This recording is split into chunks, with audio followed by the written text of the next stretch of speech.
All right, guys, welcome back to the live stream. UFC 279 weigh-ins are happening as we speak. But first, let's say thank you to our sponsor, Tampa Blessed, home of Team Do Good, TampaBlessed.com for more information. Go check out that merch store if you want to support them over there. All right, let's get right into it. Khamzat Chimaev.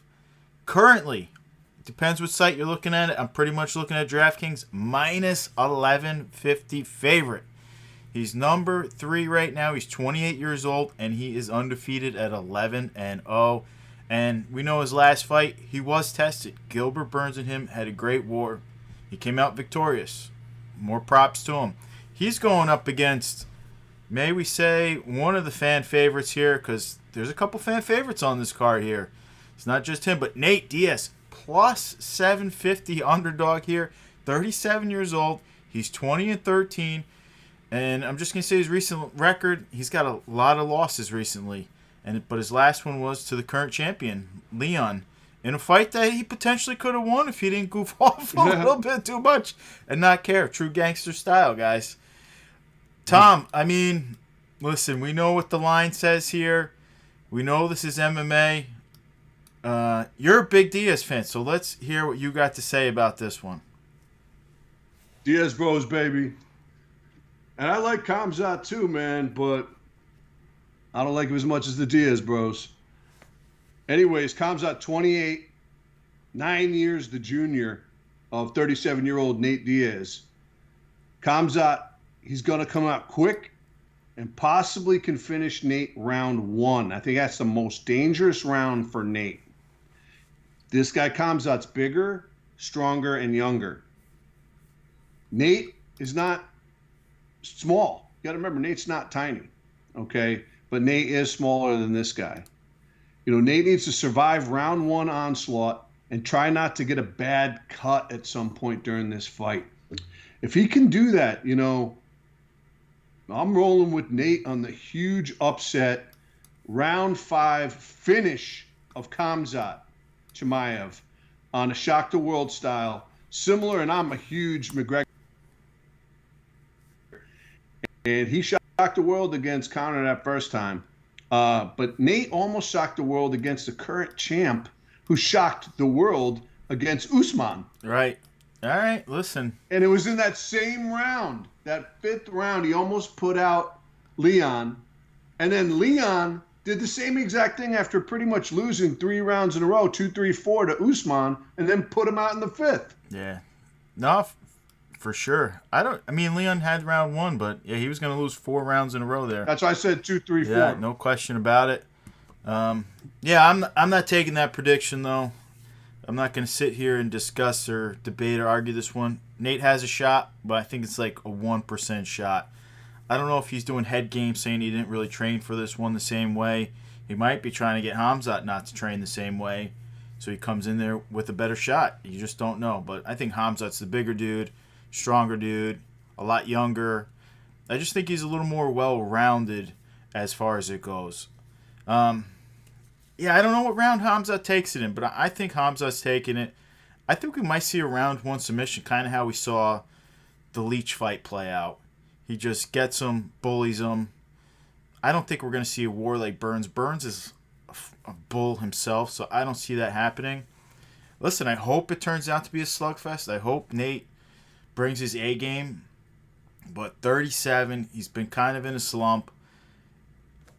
I think the problem really for me is Nate is compared to his brother Nick, and Nick was so elite at the time. He really was so elite. Nate's a little bit stepped down to me. He's just got so much fanfare and so much clout. I think people think he's a little better than he is. I think he's good. I think he's very good, but I disagree with that. I'm going to just straight up disagree with that statement, but you go ahead and say well, it. Who's he beat inside the top 5? I mean, it's just, who's he beat? I mean, Nate has a history of beating a lot of guys that were all top 10 at the time. He's not really steamrolling anyone here. So Nick has the record that he could have beat anybody at any time. Could have been the champ. Nate's a little lower. I mean, beating Conor is where he get in the clout. The only person better than him was his brother. Well, his brother was better, but that's why I said I'm not going to argue or debate this one too much because I know how much you just love the Diaz brothers. It won't go well. But I'm taking Khamzat. You're taking Nate. potentially we do a shot over this one. Let's do it. All right, we'll do shots I'm on in. this one. All right, you guys will see Yo, us. but listen, also, just to bring up for the guys listening right now, if you didn't hear, they canceled the press conference yesterday because there was an issue behind the scenes with Kevin Holland and Hamzat, and then it turned out Nate and his crew showed up, and there was an issue with Hamzat as well. I'm wondering, just head-wise, Hamzat isn't really used to this, man. This is kind of new, like this new level of pressure where it seems like, people are coming from different angles and it's not only one group that kind of have an issue with them. How well is he going to handle it? I'm hoping that he handles it well and we get the best of both of them. But he hasn't experienced that yet. Nate definitely has. He's used to being in this world of messing around. Yes, Hamzat is new to it. So I don't know. I think if he'll that's be gonna all right. play. I think he's going to be just fine. I think it's worth noting, though. I definitely think it's worth noting. Well, if we see him have a sloppy performance, we'll come back to the tape and we'll recollect on that moment right there. Now, as far as the card market goes, these two are some of the trickiest guys to really call here. I'm going to start out with Nate. He's such a fan favorite. He sells very well. But how is he going to sell in the future? How is he going to sell when he leaves? How is he going to sell if he loses again? I want to know how his legacy kind of lives on. There's like a lot of unanswered questions. So I'm not sure where I feel. I'm a seller. While he's very relevant, while he's very hot, we don't know. Does this guy go on to be a Hall of Famer? Does he not get into the Hall of Fame? There's like a lot of things we don't know with Nate. So I'm going to take that. I'm going to be a seller, but I can't blame the buyers because this dude is a fan favorite.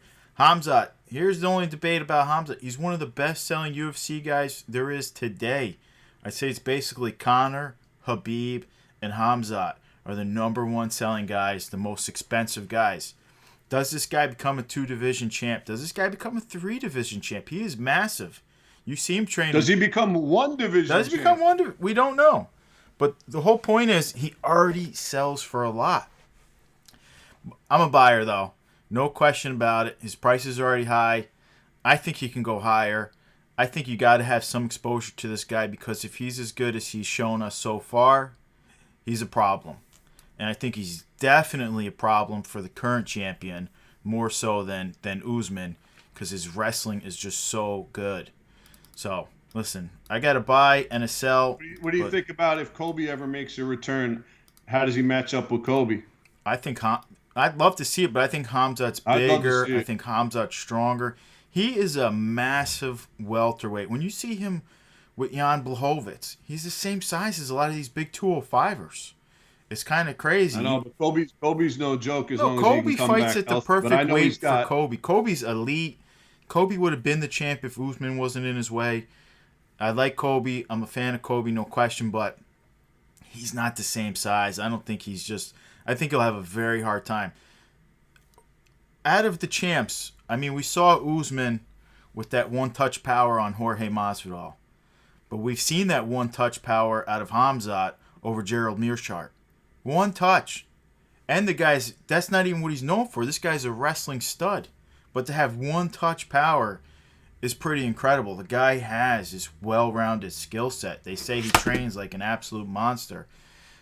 I just can't go against it, I think he would beat Kobe. Hey, check. What do you think? Like, this is super hypothetical, but if by chance Nate pulls the crazy upset here and wins, title shot. What do you think? Shot. What do you think happens to his card value? Do you think he's kind of still in a position where you wouldn't buy, or would you then buy? If he wins, he's gonna explode. But it's gonna be the roller coaster loop. He's got to get the belt to really solidify himself for the long haul. For me to want to buy, I got to see him get the belt at one point in time. Just because he's getting into promotions like Jorge and the rest of these guys now too, so that could be interesting going forward, depending on how well it goes. Yeah, I've watched Jorge's promotion. I've seen a few of his things on pay-per-view and stuff like that. But all right, let's keep moving. Let's truck right along here before we get too off topic. We can easily do that. Let's get into another pair of welterweights right here. Li Jinglang, minus 305 favorite. He's ranked number 14. He's 34 years old, 19-7, and he's coming off that win against Muslim Slakovov. And before that, he got dominated by Hamzat in that performance where everybody remembers because he picked him up and started yelling at Dana, "Don't talk on the phone." Pretty awesome moment, actually. It's insane. Impressive. Very impressive because Jinglang's not a joke either. He's going up against Tony El Kukui Ferguson, plus 255 underdog here. He's ranked number 11, but I just want to put that out that he's a lightweight. He's ranked a lightweight number 11. Tony is 38 years old. He's 25-7, and he's on a 4-fight losing streak.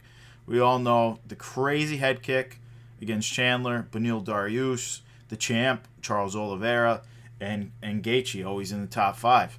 So all really studs that he lost to, but still pretty bad losses on all of them. My God, Tony is tough, though. Didn't tap. I think Beneil might have broke his leg in that one, and he still didn't tap. Same with against Charles. Yeah, he is. Oh, my gosh. Charles was looking at him like, wait a minute, what are you doing? Yeah, just wild. Tom, does El Kukui get another one before he leaves? What's going on here? Listen, he looked great against Chandler in the first round. He was winning. Yeah, he did, man. He was winning. If that looked head like kick, the old Tony was back. It looked like old Tony. If that head kick didn't get him, I mean, that head kick was beautiful. But if that doesn't get him, he might win that fight. We don't know. We know he has a gas tank for days. We know he has a lot of skill set. He's well-rounded everywhere. Tom, give us the breakdown here. Yo, listen, Tony, I'm in agreement with that. I saw the glimpse of Tony kind of getting back to his old self. And he's been talking now. He's up at 170. He's saying that he's sparring now, and he hadn't sparred in like years. Just totally different training regimen. If you check out his hair now, hair game is real strong. Back to old Tony, baby. Yep, and he's got a real carefree attitude. I just hope it's not on the delusional end, and it's actually carefree because you've trained properly and you're feeling great, and it's not that you're super delusional and you just don't realize there's actually a lot of problems around you, because you just don't realize them. Lee, on the other hand, could sleep Tony. That's Tony's kind of kryptonite. Somebody could put him out. Lee has been subbed, but he's never been KO'd or TKO'd. So I don't see Tony knocking him out. Lee's coming off that nice win against Muslim. Tony looked good against Chandler too until he got slept. But dude, I got to roll with Kukui. Kukui also has a 5-inch reach advantage. He's just got an interesting build. He does. He has much longer arms. And but I'm going with Tony by the old school Tony by Darce, round 1 or 2. I can't hate. I love me some Ferguson. Who doesn't like Ferguson? There's a time where it didn't look like anybody was going to beat Tony, and then he just kind of fell off there. Time gets everyone. Age catches up to people. But I think this fight's really hard to call, nearly impossible to truly call. Tony's certainly much older now. He's taken immense amounts of damage is one of the big problems here. But he was looking great in his last fight. Like you said, he's getting back to his old ways. Does he come out and have one last good showing or couple good showings left in the tank? I just don't know. He was a really big lightweight, but also how does he stack up going up against a true welterweight here? He was always very big, but is he going to be big as a welterweight? I think he's going to be a little undersized here. I think there's a little too many unknowns. I really want to watch the weigh-ins. I know they're going on right now. Tony came in at 1 pound over, 171. Right, but is he 1 pound over looking swollen, or is he 1 pound over looking like the same Tony? Does Tony walk around at 175 and he had to cut 4 pounds? It's... Yeah, true. It's one of those things. I'm not cutting sure. down from 175 to 155, that's a nice big cut. But cutting down 175 to 170, it's not much of a cut. I really got to see. I got to go look at him. But there's just a little too many unknowns for me with Tony right now. I'm rooting for Tony. I'm taking the Leech though. I think he's got youth on his side. He definitely has power on his side, and he looked really good in his last fight too. And I don't want to judge him based on his loss to Hamzat, because Hamzat's done that to everyone except for Burns, basically. I'm taking Leach. I'm taking Leach by a big KO in round number 2. Going to flatline Tony again. Even though I'm rooting for Tony, no. but I think he's getting flatlined again. I think the damage is just built up. And by the way, I noted here, and I forgot to say, Tony by Darce round 1 or 2, or he retires, like the scenario you're talking about. If dude puts him out like you're talking, I think Tony could retire, or Dana just might be like, dude, you got to retire. Right. Almost like a Chuck Liddell. Yeah, he's just soaking up so much damage. All right, card market, though. I'm a seller. Yo, what are the odds in this one? Who's the favorite? Li Jingliang is a 3-1 favorite, minus 305. Oh, wow. Ferguson's plus 255. The bookies don't have Tony winning anymore. I can't blame them. Even though he looked really good in his last fight, he still got slept. And Jingliang's got that kind of power to sleep guys. He's a powerful dude. I don't think he's like the most talented guy, but he's got the power. He TKO'd Muslim. Yeah, no, I'm saying he's got the power. I'm a seller on the Leach, though. I think he's a good fighter. I don't think he reaches the pinnacle. That's the problem I have with some of these guys. I don't think you're ever going to hit that stride right there where you could be the champ. It's very hard to really get behind you as far as value goes. Doesn't mean you can't be a collector of the guy. Just means I'm not looking to invest in the guy. Tony, on the other hand, he's another one. He's like a Diaz brother here. He's also held the interim belt, so it's not like he didn't have any shot at it. He held the belt. But I'm not buying on Tony right now. I got to put a sell on him. People love him. With the amount of damage, the amount of fights people are going to remember him by is Michael Chandler's kick to the face. I feel bad saying that because Tony gave us incredible fights in the past. Him versus Anthony Pettis was amazing. And Lee and stuff, he was always bloody. He was always just crazy in there. Him versus Cowboy Cerrone, a wild fight. Him versus Gaethje is what really hurt his dome. Yeah, so he took too many hits that fight. Too many hits, and But I'm not only rooting for him. I'm picking him. So I think he can pull it off against the Leach. We'll see. We could get Tommy drunk. Tom want another shot on that one. We doing 2? Yeah, I could do it. Why definitely. not? Let's do it. There you go, guys. We definitely don't agree all the time. We just had a couple streaks of agreeing. It's not common for us. All right, let's get to the catchweight fight. We got a few catchweights on this card. We're going right into 180 pounds. We got Kevin Holland. He's a 2-1 favorite, minus 200. 23-7. He's 29 years old, and he last beat Tim Means and Alex Cowboy Oliveira, who's no longer with the promotion. He's going up against Daniel Rodriguez, plus 170. He's 35 years old. He's 16-2. He's on a 3-fight winning streak himself, beating Kevin Lee, also no longer with the promotion. Preston Parsons, who looked great in his last performance. And Mike Perry, who is now a star for bare knuckle boxing. Yeah, he just beat Venom. Yeah, looks incredible, Mike Perry. Mike Perry looked good in the UFC. He just caught some really bad breaks. He was never out of it, though. He kind of was like a Tyson to me. He was just so mismanaged. He couldn't get wins. He's got his girl with the ice bucket coming over to him. He just did whatever he wanted to do. He's on there saying, please don't pay me this amount of money without taking taxes out, because then the tax man wants my money. Like, he's just a wild child. Gotta like Mike Perry. But D-Rod, steamrolling these guys. D-Rod has looked incredible from the beginning of his career to now. He looks damn good. And Kevin Holland, to me, always looks pretty damn good. He's had a few bad showings when he went up against those heavy wrestlers. But, I mean, not much. Marvin Vettori showed how good he really is, even though he lost. And we know Brunson had a great streak there. So I'm not taking anything away from Holland. But, Tom, what do you see happening in this very close catchweight fight? I mean, Holland, man, has fought much tougher competition. They had him at one point. Thiago Santos just left the UFC and he went over to the PFL. But Holland has a loss against Santos back in the day on a decision.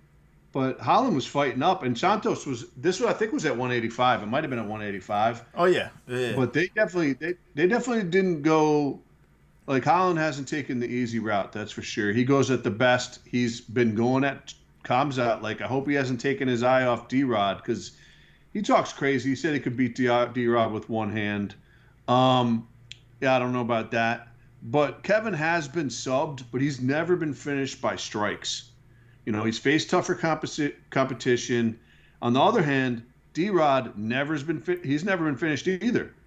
Two, I mean, Holland has been finished by subs, but never strikes. D-Rod has just never been finished. He only had 2 losses. One was a split decision, and the other was a regular decision, unanimous. I think the safe play is probably Kevin Holland by decision, but I can't do that. I'm going the unsafe play, the dangerous play with D-Rod by decision. And the thing I worry about with D-Rod is just Kevin Holland's only 29 years old. D-Rod's 35. So he's getting up there already, even though he feels relatively new in the UFC. His age is getting up there. I think he needs to really capitalize right now. Capitalize. I totally agree. This is a big fight. I was going through this one. I can't picture this fight in my head, and I think it's really because I really like both of these guys, and I don't want to see one lose. So I'm having a hard time. Like, where's the outcome? I go back, I watch some old fights. These guys are both awesome. They're both fun. I honestly think this is going to be a slugfest here. I think Holland's probably a little bit faster, a little bit more powerful. So do we watch D-Rod shoot for a takedown? And if he does he get the takedowns? That's my big question. Kevin Holland was susceptible to takedowns, but those guys were super elite wrestlers, like I said, Vettori and Brunson, and those guys were at middleweight, and he knew he was having problems, and he went and totally worked on his takedown game, and he looked a lot better at his takedown defense. So it's like a lot of things. And I could see it going the other way too, to where I could also see it where Kevin goes for the takedown on D-Rod. Well, I think his hands are going to be too good. I don't think he goes for it because I think he's got that crazy reach. He knows how to use his reach. He's got really good power in his hands, even though he looks like a small guy. So I don't know. Precision, like Anderson Silva style. I honestly think this fight hurts Kevin Holland at the catchweight. We finally see Holland make his way to welterweight, where he probably should have been the whole time. He's fighting 185 middleweight monsters, and he's losing to them. So, but he wasn't even cutting weight. He's weighing in at 181. He wasn't even making 185. So clearly that wasn't now. He's on the diet. He's got new camp and everything like that. The guy looks really good. I'm leaning towards Holland. And I think Kevin gets the KO. But I just don't know. D-Rod. What round? This is the first time he hasn't. This will be the first finish of D-Rod. What round? I think it's going to be round 2. I think he's going to work him up in round 1, and I think D-Rod's going to have the chin ready for round 1, and then round 2, Holland's going to be slick with the KO. I'm worried about it though. Like I said, at 170, I like it a little better. I think D-Rod's a big guy. D-Rod's big, man. I think Holland needs that cut more than the other guys need that cut for size-wise. Now, both men printed in the Panini era. That means 2021 and on. I like both these guys. I can certainly see a spec play on Holland just because, like we said, he's only 29 and he's already faced some of the top guys in the divisions. So I like a spec play on him. Not completely sold on him, but I'm not sold on him yet. I got to see how he cracks up to be at a welterweight, and this is going to be a catchweight fight, so we're not even going to totally see that.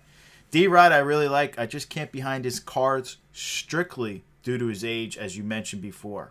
But I'm a big fan. I like D-Rod. I'd love to be rooting for him. I just wish we saw him at this point in his life 5 years ago, and then I would totally be on it. But 35, welterweight, long way to climb. He's not even ranked right now.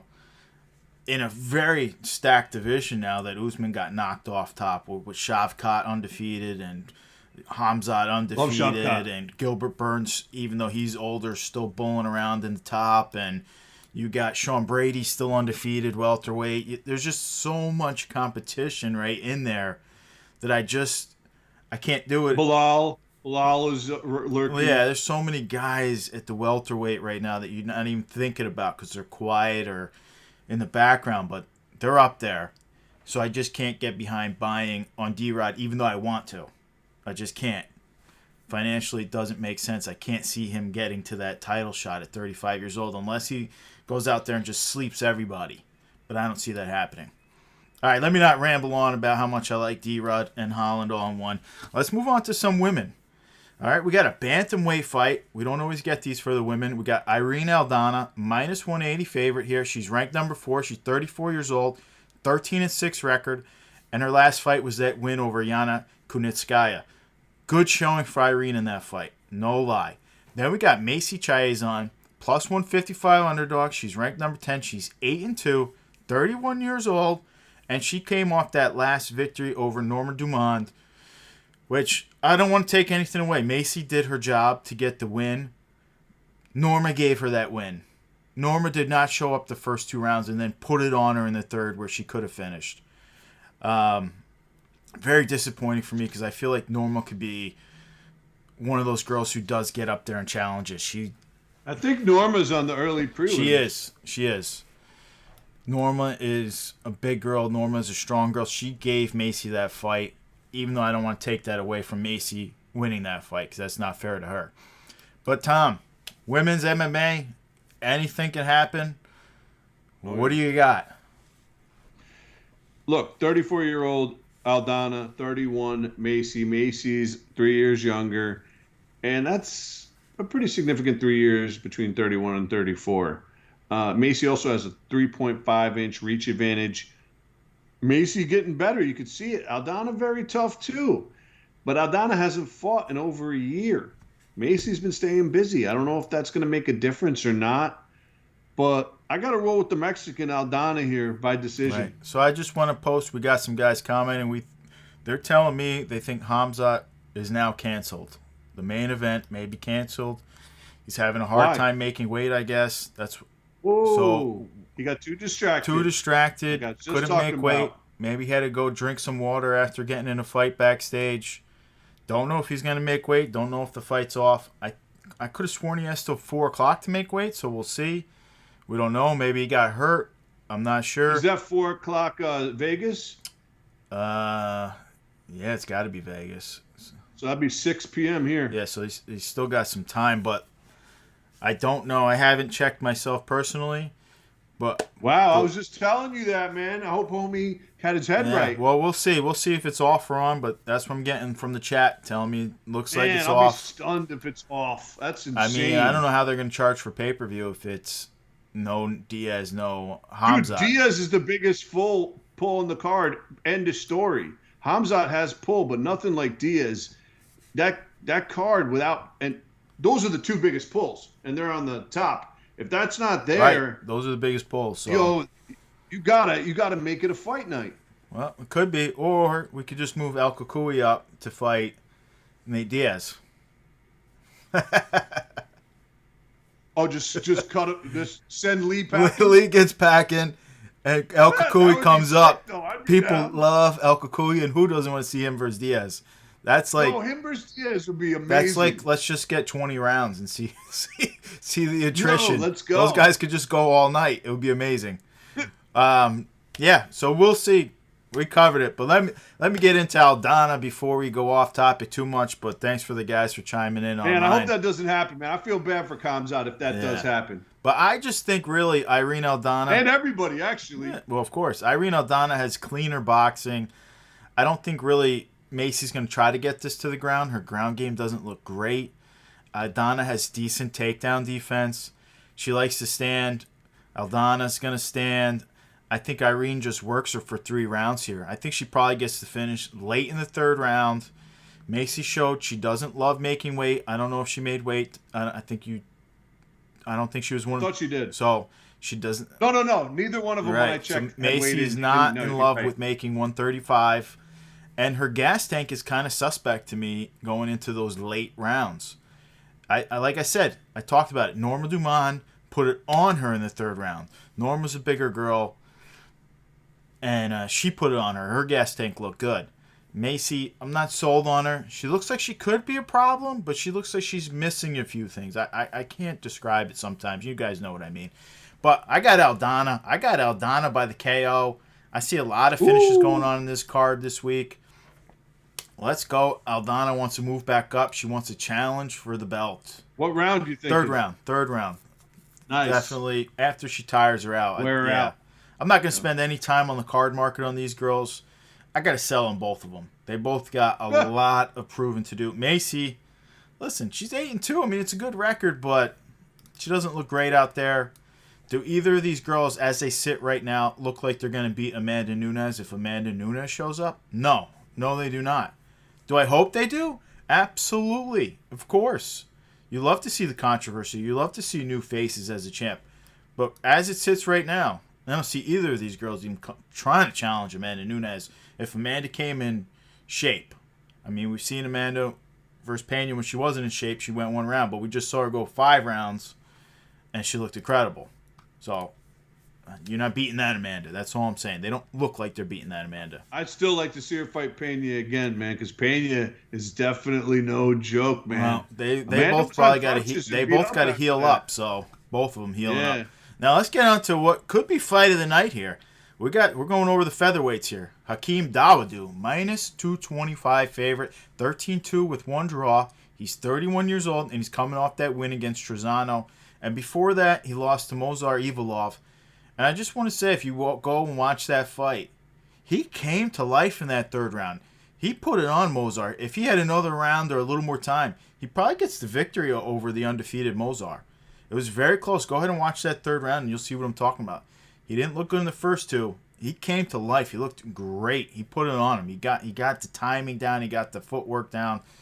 Took him time, though, and he got the L. All right, he's going up against Juicy J, Julian Erosa, +190. Kid's 27-9. He's only 33 years old. He's on a 2-fight winning streak, and he last beat Steven Peterson, and he beat Air Jourdain. Jourdain's been on a little bit of a Swiss cheese record there, but he's always fun. Take nothing away from Jourdain. He does look like he gets better and better. But Juicy J, Dawodu, Tom, give it to us. Yeah, both tough. Both these guys are tough, man. Julian just went through that crazy war recently, not too far back. Julian, I think, needs to avoid getting KO'd.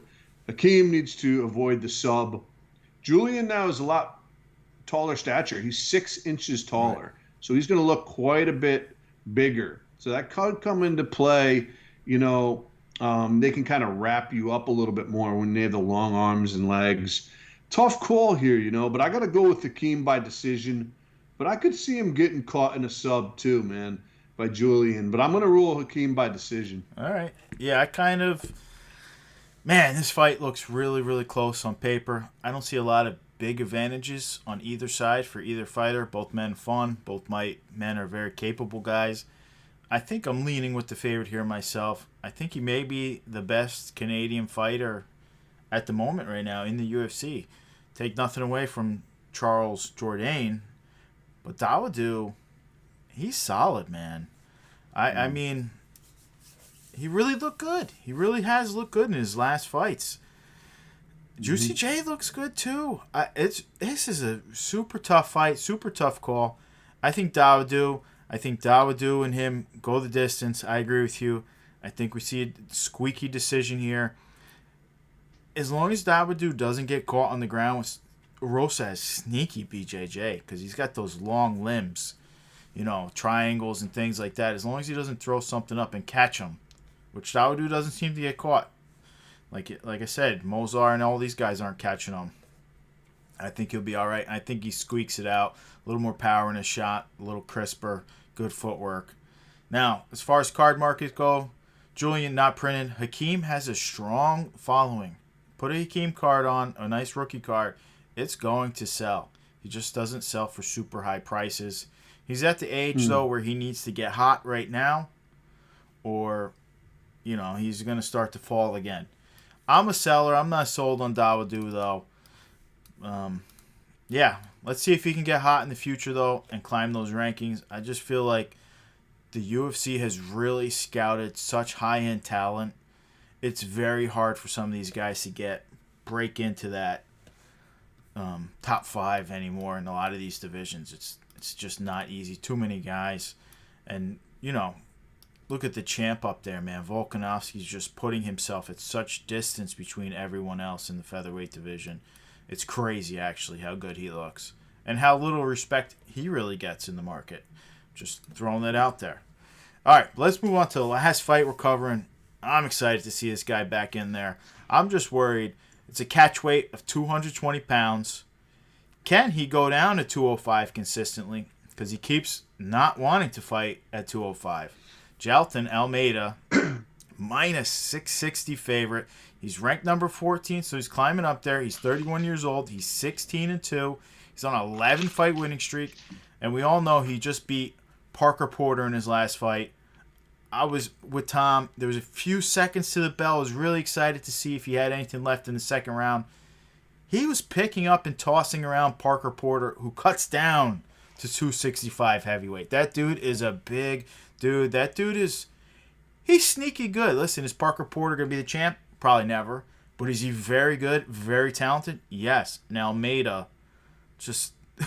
man. I don't think Parker landed one. Parker didn't land one strike. Almeida just worked him. I was really excited to see the gas tank because Parker, even though a bigger man, he has a great gas tank. I wanted to see what happened, but he finished him. So more credit to Almeida. He's going up against newcomer Anton Turklaju, plus 490 underdog. He's 26 years old. He's undefeated at 8-0. This is his debut. You can go back. I did go back, watch him versus Dos Santos on the Dana White Contender Series. Good fight for him. Look good. But how does he look against a 7-1 favorite? Tom, I don't know how much you've seen of this kid, Anton. I know you've watched Almeida. I know you were with me rooting for Parker Porter to at least see Almeida's gas tank in the second round. Whether he wins or not, it's a different story. What do you see happening here? Well, Anton's super young. He's only 26 years old. He is a little bit taller. He's 6'3", at least from my info, and Almeida's 6'2". Almeida's 31, but at that size, 31's still young. When you start getting up into the bigger weights, the guys can roll all the way to 40, as we know. Right. It's not the same as a lightweight. You know, it's difficult to find a really good 40-year-old at, 135. Right. You know, it's just they don't wear it as well. But I love the nickname of Anton, the Pleasure Man. Swedish. Anton's path, distance and striking. He could win by TKO, KO, get a decision if he can keep the distance and use his striking. If it becomes a grappling match, which I think it will, I see Almeida winning by sub round 1 or 2. All right. Yeah. And I looked at Almeida's record. He's got a lot of, he doesn't have, his lot of stuff's up on Tapology. And he has a bunch of grappling matches mixed in with his MMA. So it was it's not as clear cut. You got to look a little bit more in detail for each one. But from what I saw, it looks like he's never been past 2 rounds. Almeida. The guy is a stud, man. Look for the finish. Yeah, he does. He's constantly in the cage. He's constantly evolving. Like you said, he's always doing other matches. This guy is talented, man. This guy might be a serious problem. Like I said, though, he's not cutting down at 205. I'm not sure if he's going to make that cut every time. It's not that it's concerning per se, because he looks like he only has to cut 10, 15 pounds. But you just don't know. He keeps taking catch weights, or he took Parker Porter as a heavyweight. There's a lot of these things. I'm not sure. Maybe. And both these guys came in 4 pounds under the catch weight at 220. Right. I mean, this kid Anton must know something we don't know, because who wants to fight Almeida? Who wants to fight Almeida at the perfect weight for Almeida? And who wants to do it on their UFC debut? I don't know. At 26 years old, if he thinks he needs to climb the rankings today, it's a rough one. Man, Almeida is just a different animal. He has explosiveness to close the distance, and no question, he can power anyone to the ground at least one time. This dude is a freak. Like I said, if you're picking up Parker Porter and getting him to the ground like nothing, you're in trouble, Anton. I hate to break it to you. This guy's like an animal in that cage. That's why I said distance, and right. But we saw what happened when Dos Santos... Once this dude grabs you, it's the beginning of the end, it seems. Dos Santos gave him one good punch, and Anton didn't like it, and he went to grappling himself. So... You know who would be a nice lineup with them would be Curtis Blades. I'd like to see that. Well, that's a true heavyweight versus... Right. and a true wrestler. Right, but Almeida's going to be a light heavyweight, so I don't know if he would even take that one. But you never know. But he's kind of in that middle ground where, like, he could go either He way. could go either way, but yeah, I don't think you don't. He wants to be champ, I'm sure. So his fastest victory is probably light heavyweight. 5, yeah, Versus definitely. he probably weighs in, like you said, he came in 5 pounds under. He probably rolls around 215, 220. These guys who weigh it's like Chris Dawkins, man. Yeah, Chris when we Dawkins saw what gotta go happened down. when you're that underpowered. Someone like Derek Lewis, who's a true 265, or Curtis Blades, a true they're just so big, they're so powerful. It's just a different animal. There's only a few guys in history that really can weigh in 215, 220 and be like champs, like Fedor Emelianenko. Otherwise, that 40 pounds is just such a massive factor. Even with Stipe went lean, and Stipe got slept for going lean. You don't want to go lean. You want to be bulky, and I mean you want your cardio and everything, but you don't want a guy 280, a wrestler, when you're 220. Who's not? Who doesn't push the? He doesn't push the limit, but he's not small either. He's jacked at like 245 or whatever. Is Cyril? Right, but he's 245 straight muscle. Ripped. He's not 215 Ripped. straight muscle. That's still a big factor. Yeah. And he might have the best footwork of any heavyweight you've ever seen. I mean, just what it is. The guy's incredible. But I'm just worried about this fight. I don't think Anton wants to stand up with Almeida. I know Almeida is not designed for throwing, but if he lands, you're going to sleep. The guy's got massive power in his hands too. You see that just in his ground and pound. And we saw what happened. Dos Santos hits this kid. He went straight to grappling. He didn't like it. Are you going to go straight to grappling with Almeida? I don't know. I'm not seeing the path to victory for this kid, Anton. I feel bad for him. I think the line's pretty accurate at -6-1, 7-1. I think there's going to be an easy victory. Almeida's going to get this kid, toss him to the ground, and just work him. Get him to tap in round 1. Card market. Listen, I really want to see what happens when Almeida makes 205 consistently and how his gas tank is when he fights more elite guys that are going to push him. They're not just going to fold over. Does he have a card out, Almeida, yet? So, now, he's must-see TV, though. I really got to watch him. I got to see what happens because this kid might be very, very special. You just don't know yet because he's fighting. I don't want to say, listen, he's fighting guys, but he's not fighting the top 10 guys. He's not pushing the envelope at 205, going up there and beating Glovers and Yuri's and whoever. Even matching yourself against Reyes or Volkan Ozdemir or whoever's up there right now. We haven't seen it yet. He's fighting a lot of lesser-known guys. He's dominating them, but how does he do if one of these guys pushes the gas tank? That's what I got to watch and see. That's the big question. Otherwise, listen, this guy, he's special. Well, he's never been out. Never been past the second he's a round, special so dude. No questions about it. But let's see how he does versus the elite guys. I don't know. Looks like he can maul them. Let me ask you this. This is circling back to the beginning when we got word from some of the guys that were watching here in the chat that the fight might be off with Nate and Chimaev. Manatee says he missed weight by 7.5 pounds. Wow. And he says he hopes we see Nate versus Tony. Albino Mac, we're in. That's exactly what I said for my prediction. Nate, Tony. We want to see that. That would be amazing. But answer this. Hypothetically, if the fight's off between Nate and Hamzat, will that count as Nate's final fight since he showed up? Contract-wise, it will. Right. So he might be done. He might be done with the UFC right there and get to now renegotiate something, which could be very interesting because then you could line up the Conor trilogy, the Tony fight. He has a lot of things on the table now because this fight never happened, but yet he gets credit. Right. I don't know. We'll see what happens here. We'll see what happens. Who knows? Nate might just say, look, I don't give a crap. I'm fighting him anyway. War Diaz. Yeah, that's it, baby. War Diaz. Hey, listen, that's War El Kukui, man. That's the boogeyman. Oh, I'd love it. That's the fight. Those guys are the same age base, 37, 38. Both guys have an immense amount of damage. Both guys are fan favorites. Super fun. Both guys can get down anywhere the fight goes. It's an awesome And both guys fight. always put on fight, especially Nate. Like, Nate never gets into a fight that the person feels like they weren't in a fight. Oh, listen. It's always for the a long case. time, El Kukui always bringing never it. let a guy feel like they weren't in a fight. They were always bloody messes too. Right. No, I know that. Listen, the I know only fight that he That's had why a problem with Gaethje. I mean, Gaethje. That was just They he should have was just off. called it. It wouldn't have been as big a deal. Yeah. They should have just called it, threw in the towel, saved his brain. Yeah, I'm But totally. anyways, I just wanted to bring that up contract-wise because that could be very interesting.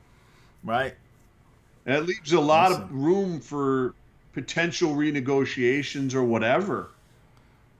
Yeah. Because Yeah. Both this Ultimate is gonna Fighter hurt the winners. pay-per-view. Yeah, both Ultimate Fighter winners. That's true.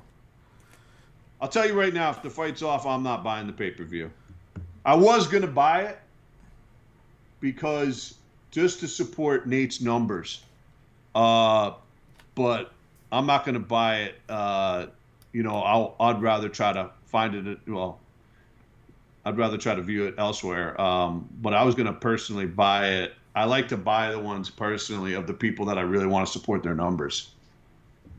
And just to support the fighters in general.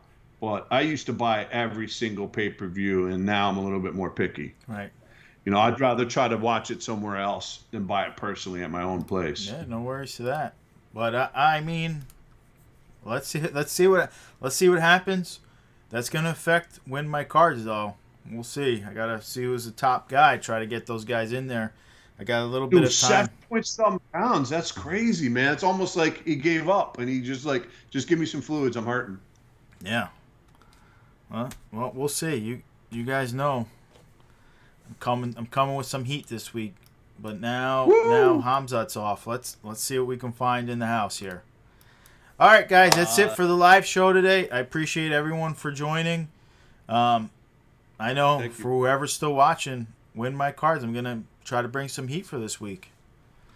Love it. Always heat. There's always heat too, man. There's never a week where there isn't. But now that you're saying it, it's gonna be extra special. Extra special. I got some big ones for you guys this week. So we will